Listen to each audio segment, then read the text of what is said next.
नमस्ते, आपका हमारे चैनल में स्वागत है।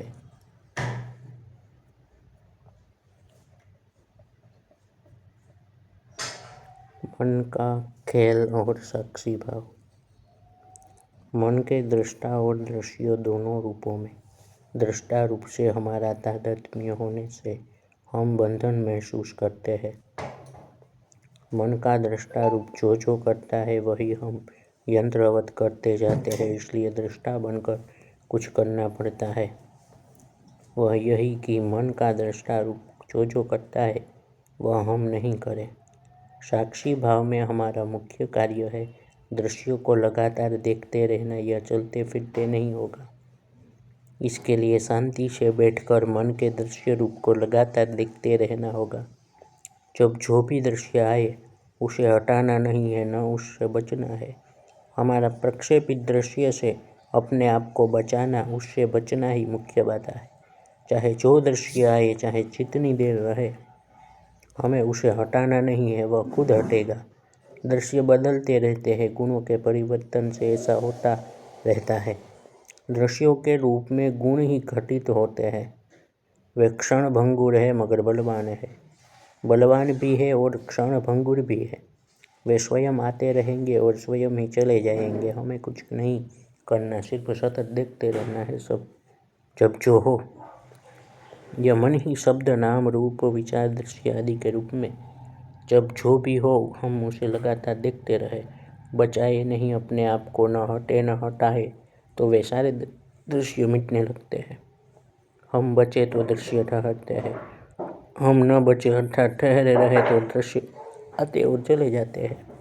हमारे बचने की अस्थिरता बनी रहती है, हमारे न बचने अर्थात स्थिरता विकसित होती है। दृश्य अस्थिर हो जाते हैं, वे वैसे भी अस्थिर है। इस संसार में कभी कोई दृश्य स्थिर और स्थायी नहीं हो सकता। प्रकृति सतत परिवर्तनशील है, जो आज है वह कल नहीं। हम क्षणभंगुर दृश्यों पर, विचारों पर प्रतिक्रिया करते हैं, इससे वे लंबे समय तक टिके जाते हैं। उनकी अवधि बढ़ाने के लिए हम ही जिम्मेदार हैं। हम बचते हैं, पसंद या नापसंद करते रहते हैं।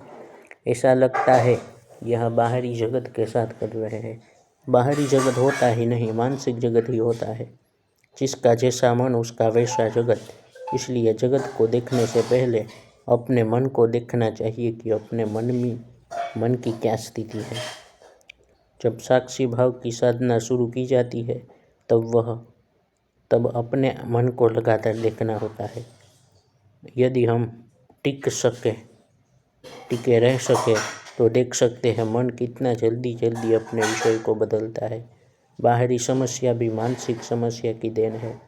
अगर अपने मन को लगातार देखा जा सके तो उसका समस्या रूप विगलित होता है, उसके साथ बाहरी समस्या भी विगलित हो जाती है। कुछ होता नहीं, वहाँ सिर्फ कर्म होता है जिसे स्थित प्रज्ञता संभाल लेती है। बाहर कोई समस्या हो तो अधिकांश लोगों के लिए अंतर्मुखी होकर अपने मन को लगातार देखना मुश्किल होता है। उनके लिए तो पहली बाहरी समस्या का समाधान जरूरी है। ऐसी स्थिति में साम दाम दंड भेद के रास्ते अपनाता है आदमी। जिसकी जैसी सामर्थ्य या पहुँच। बहिर्मुखी आदमी भी सकारात्मक दृष्टि अपनाकर समाधान खोज सकता है या कर सकता है। उपाय उसके लिए भी है। बात इतनी है कि चित्त के बाहर रहने से, दृढ़ता से स्वयं से जुड़े रहने की आवश्यकता पूरी नहीं हो पाती। यदि कोई बहिर्मुखी है फिर भी दृढ़ता से अपने आप से जुड़ा रहता है तो उसमें बाहर समाधान करने की सामर्थ्य आ जाती है। रुकना तो पड़े, हमें स्वयं को देखना चाहिए। क्या हम रुके रहकर बोल सकते हैं, रुके रहकर सुन सकते हैं, रुके रहकर देख सकते हैं? हमें लगता है हमें देखा जा रहा है, तो क्या हम रुके रहकर दिख सकते हैं? कभी कभी दृष्टा रूप होने के बजाय हमारा दृश्य रूप होना ज़्यादा लाभकारी होता है। जब हम ज़्यादा पास होते हैं अपने दृष्टा रूप में तो पर निर्भरता और आक्रामकता ही ज़्यादा होती है। रुके रहकर जाना जा सके, सोचा और समझा जा सके तो अनेक रचनात्मक संभावनाएं प्रकट हो सकती है। इसका कारण है रुकने से हम भीतर केंद्र से जुड़ सकते हैं। यही योग है। यह विशेषता मेरे आध्यात्मिक साथी में थी। वह रुका रहकर बोलता, सुनता, रुका रहकर चलता फिरता। कोई मेहमान आता तो रुका रहकर उसका हार्दिक स्वागत करता। उसे कभी मेहमान मुसीबत नहीं लगता जैसा कि कई लोगों को लगता है। ऐसा इसलिए होता है क्योंकि आदमी ठहरा हुआ नहीं है, वह उसकी प्रक्षेपित अनुकूलता पर निर्भर है। इसमें कोई विक्षेप नहीं चाहिए। इसकी चाहे तो कोई व्यवस्था जुटा ले, फिर भी यह संसार जैसा भी है, यह हमेशा एक जैसी स्थिति बनी रहती, न बन रह सकती है, बनी रह सकती है। इसलिए जरूरी है कि जब जो स्थिति हो उससे निपटा जाए, मगर पहले रुक कर स्वयं से जुड़ा जाए। स्थित प्रज्ञता तभी संभव है। तब न राग है, न भय है, न क्रोध है। यदि ये है तो हमें इन्हें अपने भीतर बिना बचे लगातार देखना चाहिए। यह जरूरी है। यदि हमारा मन बाहरी रागजनक और भयजनक, क्रोधजनक को प्रक्षेपित करता है तो उसे भी साहसपूर्वक लगातार देखना चाहिए। बाहरी व्यक्ति होता है तब वहाँ आंतरिक व्यक्ति होता है अभी यहाँ, और हम आंतरिक व्यक्ति से बचते रहते हैं। आंतरिक व्यक्ति पूरी तरह से काल्पनिक है, मानसिक है, स्वप्रक्षेपित है। हम उसे हिम्मत करके लगातार देखते रह सके तो वह बिखर जाता है। मन का धोखा यह है कि अभी यहाँ स्वप्रक्षेपित व्यक्ति तब वहाँ वास्तविक लगता है। उसका हम क्या करेंगे, ऐसी भविष्य संबंधित विचार आता है। हमें पता नहीं कि यदि हम अभी यहाँ निरंतर उस मानसिक व्यक्ति को देखते रह सके तो वह विलीन हो जाता है। चेतना दृष्टादृश्य के भेद से मुक्त होकर अखंड हो जाती है। सारे भेद भीतर है। भीतर कोई भेद नहीं तो बाहर कोई भेद नहीं। बाहर भीतर का भेद भी भीतर ही है, अर्थात मन में। दृष्टा रूप में हम दृश्य रूप को देखते रहे हैं, मगर प्रतिक्रिया सहित। कहीं समर्थन कर रहे हैं, कहीं विरोध। किसी का प्रतिरोध कर रहे हैं, किसी का तिरस्कार कर रहे हैं, किसी को शाब्दिक रूप तो किसी को जबरदस्ती बदलने में लगे हैं या पलायन कर रहे हैं। इस तरह मानसिक रूप में हम अपने मानसिक जगत के साथ व्यवहार करते रहते हैं।